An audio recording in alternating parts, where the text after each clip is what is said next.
ओम शांति। आज 3 दिसंबर 2024 के महावाक्यों में प्यारे मीठे बाप दादा ने कहा, मीठे बच्चे, याद की यात्रा में अलबेले मत बनो। याद से ही आत्मा पावन बनेगी।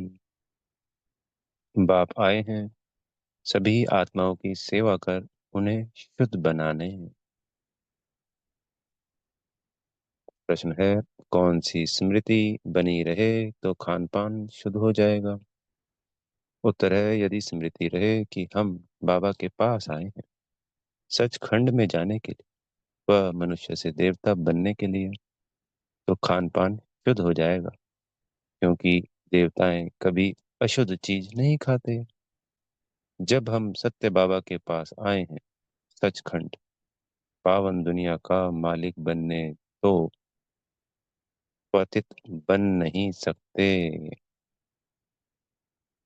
तो जब हमारा लक्ष्य हमें याद रहेगा हम क्या बनने वाले हैं और हम देवताओं को क्या भोग लगाते हैं जब हम भक्ति करते हैं, तो जो देवताएं खाते हैं शुद्ध, तो हमारा खान पान भी तो शुद्ध होगा ना।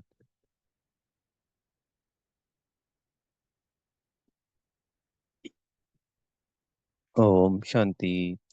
रूहानी बाप रूहानी बच्चों से पूछते हैं, बच्चे, तुम जब यहाँ बैठते हो तो किसको याद करते हो?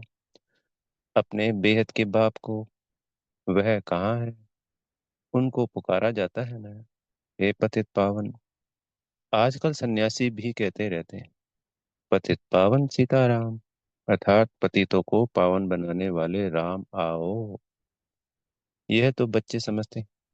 पावन दुनिया सत्युग को, पतित दुनिया कलयुग को कहा जाता है। अभी तुम कहाँ बैठे हो? कलयुग के अंत में। इसलिए पुकारते हैं, बाबा आकर हमको पावन बनाओ। हम कौन हैं? आत्मा। आत्मा को ही पवित्र बनना है। आत्मा पवित्र बनती है तो शरीर भी पवित्र मिलता है। आत्मा के पतित बनने से शरीर भी पतित मिलता है।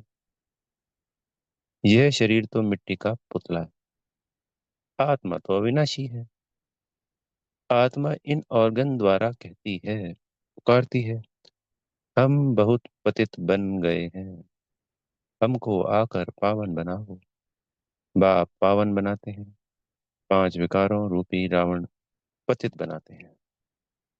बाप ने अभी स्मृति दिलाई है, हम पावन थे, फिर ऐसे 84 जन्म लेते लेते अभी अंतिम जन्म में हैं। यह जो मनुष्य सृष्टि रूपी झाड़ है, बाप कहते हैं, मैं इनका बीज रूप हूँ, मुझे बुलाते हैं। हे परमपिता परमात्मा, ओ गॉड फादर, लिबरेटर भी, लिबरेट मी, क्षमा चाहेंगे, कि हे परमपिता परमात्मा, ओ गॉड फादर, लिबरेट मी। हर एक अपने लिए कहते हैं, मुझे छुड़ाओ भी, और पंडा बनकर शांति धाम घर में ले चलो। तो गाइड क्या होता है? हमको दिखाता है ना, ये ऐसे ऐसे यहाँ जाना है, गाइड करता है। तो लिबरेट लिबरेट किससे? ये जो रावण की दुनिया है, इससे लिबरेट करना होगा। तो यहाँ से बाबा हमको छुड़ाकर अपने संग कहाँ ले जाते हैं? परम धाम। सन्यासी आदि भी कहते हैं, स्थायी शांति कैसे मिले?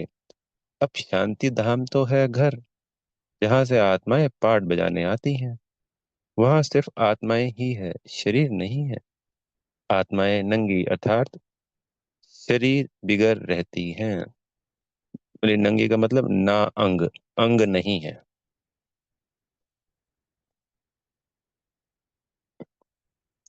बिना अंग के होते हैं हम वहां पे परम धाम में, कोई शरीर नहीं होता। नंगी का अर्थ यह नहीं कि कपड़े पहनने बिगर रहना, नहीं। शरीर बिगर आत्माएं नंगी अशरीरी रहती हैं। बाप कहते हैं, बच्चे, तुम आत्माएं वहां मूल वतन में बिगर शरीर रहती हो, उसे निराकारी दुनिया कहा जाता है। बच्चों को सीढ़ी पर समझाया गया है, कैसे हम सीढ़ी नीचे उतरते आए हैं। पूरे 84 जन्म लगे हैं, ये मैक्सिमम। फिर कोई एक जन्म भी लेते हैं। आत्माएं ऊपर से आती ही रहती हैं। अभी बाप कहते हैं मैं आया हूँ पावन बनाने। शिव बाबा ब्रह्मा द्वारा तुम्हें पढ़ाते हैं। शिव बाबा है आत्माओं का बाप और ब्रह्मा को आदिदेव कहते हैं। इस दादा में बाप कैसे आते हैं यह तुम बच्चे ही जानते हो। मुझे बुलाते भी हैं, हे पतित पावन आओ। आत्माओं ने इस शरीर द्वारा बुलाया है। मुख्य आत्मा है ना, यह है ही दुख धाम। यहाँ कलयुग में देखो बैठे बैठे अचानक मृत्यु हो जाती है। वहां ऐसे कोई बीमार ही नहीं हो। नाम ही है स्वर्ग। कितना अच्छा नाम, कहने से दिल खुश हो जाता है। क्रिश्चियन भी कहते हैं क्राइस्ट से 3000 वर्ष पहले पैराडाइज था। यहाँ भारतवासियों को तो कुछ भी पता नहीं, क्योंकि उन्होंने सुख बहुत देखा है, तो दुख भी बहुत देख रहे हैं। मोह प्रधान बने हैं। 84 जन्म भी इन्हों के हैं। आधा कल बाद फिर और धर्म वाले आते। अभी तुम समझते हो आधा कल्प देवी देवता थे और तो और कोई धर्म नहीं था। फिर त्रेता में जब राम हुआ तो भी इस्लामी बौद्धि नहीं थे। मनुष्य तो बिल्कुल घोर अंधियारे में है। कह देते दुनिया की आयु लाखों वर्ष है। इसलिए मनुष्य मूझते हैं कि कलयुग अर्जुन छोटा बच्चा है। तुम अभी समझते हो कलयुग पूरा हो अभी सतयुग आएगा। इसलिए तुम आए हो बाप से स्वर्ग का वर्षा लेने।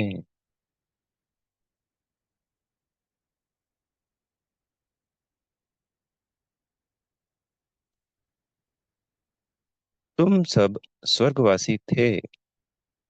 बाप आते ही हैं स्वर्ग स्थापन करने।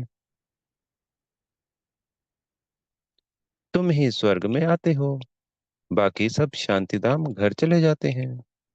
वह है स्वीट होम। आत्माएं वहां निवास करती हैं, फिर यहाँ आकर पाठधारी बनते हैं। शरीर बिगड़ तो आत्मा बोल भी ना सके। वहां शरीर ना होने के कारण आत्माएं शांति में रहती हैं। फिर आधा कल्प है देवी देवताएं, सूर्यवंशी चंद्रवंशी। फिर द्वापर कलयुग में होते हैं मनुष्य। देवताओं का राज्य था, फिर अब वह कहाँ गए।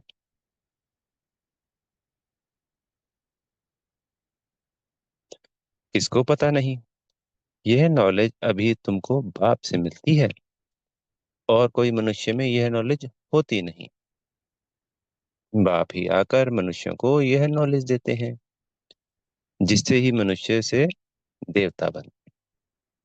यहाँ तुम आए ही हो मनुष्य से देवता बनने के लिए। देवताओं का खान पान अशुद्ध नहीं होता। वे कभी बीड़ी आदि पीते नहीं। यहाँ के पतित मनुष्यों की बात मत पूछो, क्या क्या खाते हैं। अब आप समझाते हैं यह भारत पहले सचखंड था। जरूर सच्चे बाप ने स्थापन किया होगा। बाप को ही तुरत कहा जाता है। बाप ही कहते हैं मैं ही इस भारत को सचखंड बनाता हूँ। तुम सच्चे देवताएं कैसे बन सकते हो, वह भी तुमको सिखलाता हूँ। कितने बच्चे यहाँ आते हैं, इसलिए यह मकान आदि बनवाने पड़ते हैं। अंत तक भी बनते रहेंगे, बहुत बनेंगे। मकान खरीद भी करते हैं। शिव बाबा ब्रह्मा द्वारा कार्य करते हैं। ब्रह्मा हो गया सांवरा, क्योंकि यह बहुत जन्मों के अंत का जन्म है ना। यह फिर गोरा बनेगा। श्री कृष्ण का भी चित्र गोरा और सांवरा है ना।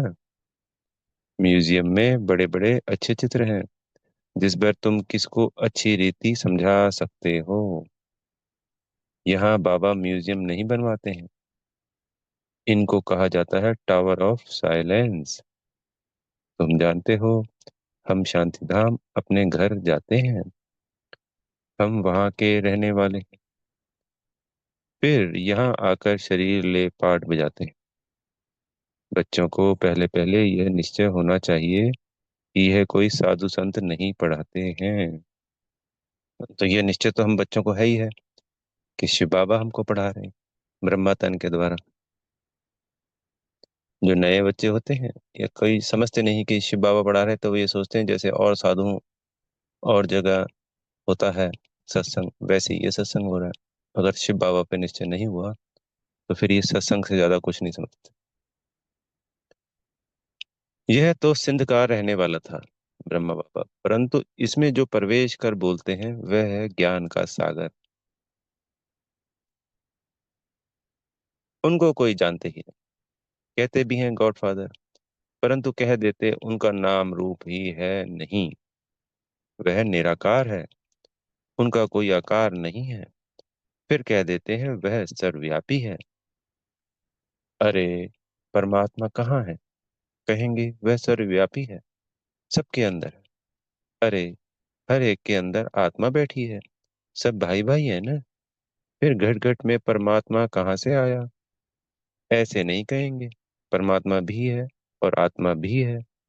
परमात्मा बाप को बुलाते हैं, बाबा आकर हम पतितों को पावन बनाओ।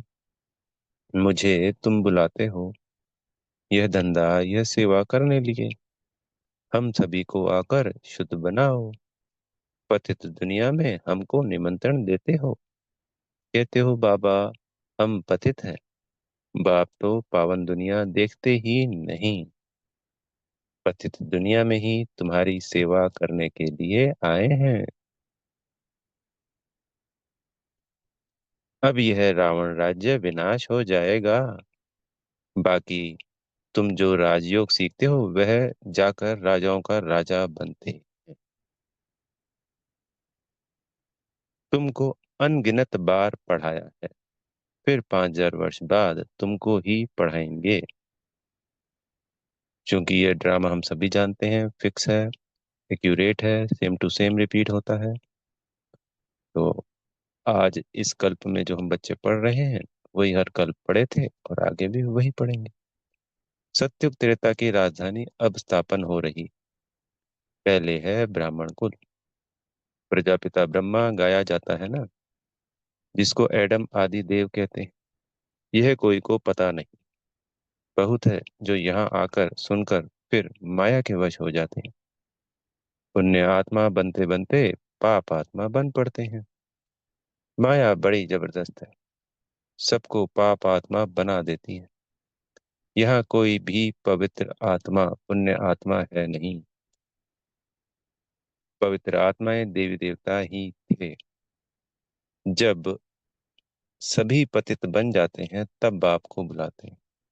अभी यह है रावण राज्य पतित दुनिया। इनको कहा जाता है कांटों का जंगल। सत्युग को कहा जाता है garden of flowers. Mughal garden में कितने फर्स्ट क्लास अच्छे अच्छे फूल होते हैं। अक के भी फूल मिलेंगे, परंतु इसका अर्थ कोई भी समझते नहीं है। शिव के ऊपर अक क्यों चढ़ाते हैं, यह भी बाप बैठ समझाते हैं। जब मैं पढ़ाता हूँ तो उनमें कोई फर्स्ट क्लास मोती है, कोई रतन ज्योत, कोई अक के भी है। नंबरवार तो है ना। तो इसको कहा ही जाता है दुख धाम मृत्यु लोक। सतयुग है अमर लोक। यह बातें कोई शास्त्रों में नहीं है। शास्त्र तो इस दादा ने पढ़े हैं। बाप तो शास्त्र नहीं पढ़ाएंगे। बाप तो खुद सदगति दाता है, करके गीता को रेफर करते हैं। सर्वशास्त्रमयी शिरोमणि गीता भगवान ने गाई है, परंतु भगवान किसको कहा जाता है यह भारतवासियों को पता नहीं। बाप कहते हैं मैं निष्काम सेवा करता हूँ, तुमको विश्व का मालिक बनाता हूँ। मैं नहीं बनता हूँ। स्वर्ग में तुम मुझे याद नहीं करते हो। दुख में सिमरन सब करे, सुख में करे न कोई। इनको दुख और सुख का खेल कहा जाता है। स्वर्ग में और दूसरा कोई धर्म होता ही नहीं। वह सभी आते ही हैं बाद में। तुम जानते हो, अभी इस पुरानी दुनिया का विनाश हो जाएगा। नेचुरल कैलामिटीज, तूफान आएंगे जोर से, सब खत्म हो जाएंगे। तो बाप अभी आकर बेसमझदार से समझदार बनाते हैं। बाप ने कितना धन माल दिया था, सब कहाँ गया? अभी कितने इंसॉल्वेंट बन गए हैं। भारत जो सोने की चिड़िया था, वह अब क्या बन पड़ा है। अब फिर पतित पावन बाप आए हुए हैं, राजयोग सिखला रहे हैं। वह है हठयोग, यह है राजयोग। यह राजयोग दोनों के लिए है।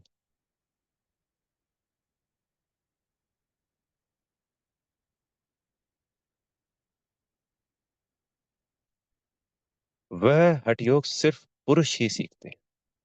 अब बाप कहते हैं पुरुषार्थ करो, विश्व का मालिक बनकर दिखाओ। अब इस पुरानी दुनिया का विनाश हो तो होना ही है। बाकी थोड़ा समय। यह लड़ाई अंतिम लड़ाई है। यह लड़ाई शुरू होगी तो रुक नहीं सकती।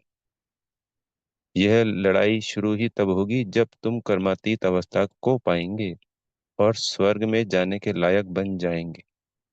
बाप फिर भी कहते हैं, याद की यात्रा में अलबेले नहीं बनो। इसमें ही माया विघ्न डालती है।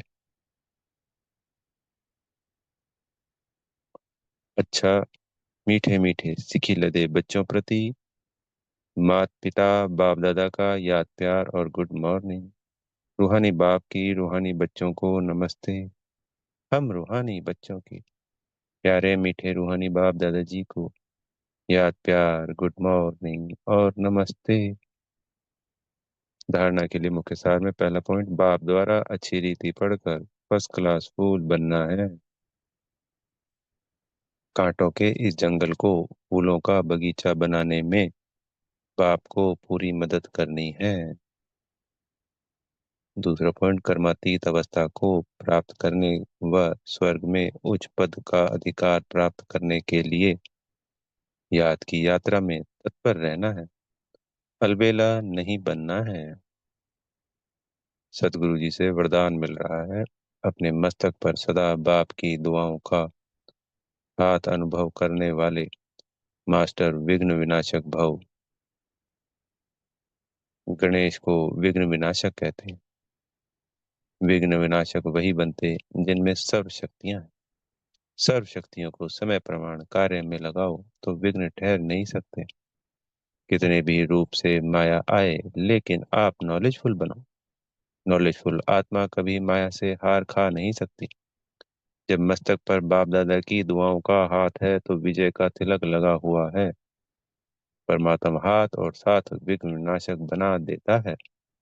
स्लोगन है, स्वयं में गुणों को धारण कर दूसरों को गुणदान करने वाले ही गुण मूर्त हैं। अच्छा, ओम शांति। बेहद का धन्यवाद मेरे प्यारे मीठे बाप दादाजी का।